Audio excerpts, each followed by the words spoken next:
There's our mesh. A little bit kind of not so well resolved, but then you can go to the triangle within a triangle. Boom. Boom. And then, remember what we're going to do? Anybody want to sing it for me? No? Get jiggy with it? Okay. That's, I thought I had kind of taught you that one last time in class. All right. There we go. It kind of smooths it out a little bit. There is our thing we're going to solve for. And then we're going to go and say equal. It's going to solve for us. And it's done. There it is. Now, okay, so let's go over here to the plot button.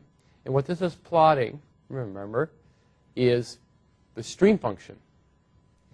I don't want the stream function. I want the derivatives of the stream function. So notice here when we go to plot, what plot property do you want to plot? I actually want to plot sort of the gradient. So, and by the way, see, you see user entry there? You could do that.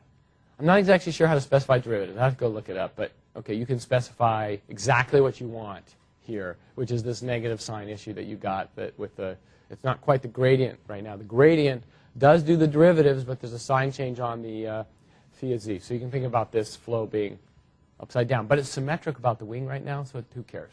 It doesn't matter. So I'll just say gradient. And let's plot, ready, some arrows, and say plot. And see what this gives us. Look at that. Again, it's kind of close. Do you guys see that? You see this stuff just going over, and you see how it just goes right around the wing and something like that? It's not quite right, but it's close enough.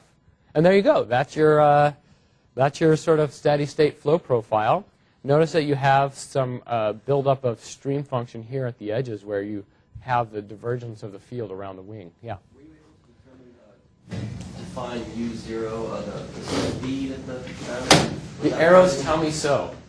Were you able to say like speed is 10 or speed is 1,000? Yeah, I put 10. So I put 1,000 in there, then we get more turbulence? Or? Well, so here I haven't actually included the turbulent equations, right? I'm just solving now. No time dependence in this thing. I've just said, take the time dependence out, assume it's in steady state configuration, so it doesn't have the ability to go unstable to turbulence here, okay? You'd have to build in a different equation. Okay, so that is kind of what you want to do. There you go. And then we could just say, okay, great, I got this thing. And I don't remember what that does. What does this do? Oh, I can zoom in. Whoa. Okay, it's a zoom in button, guys. Look at that. Okay. Oh, no. Okay, fine. All right. There's a zoom in button. I knew that.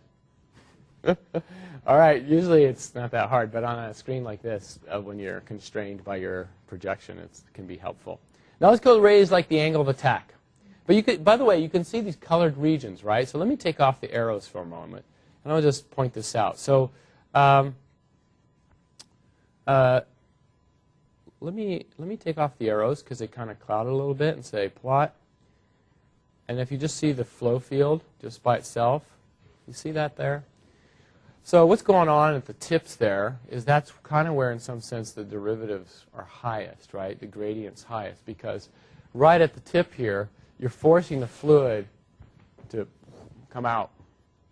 And then across the wing, it's pretty flat. Once you've kind of done this, it just goes screaming across, right? And then all of a sudden at the back end, it has to come back together, right? So it kind of pinches back. So you have these things here. So I'm going to just show you that feature because that's kind of important.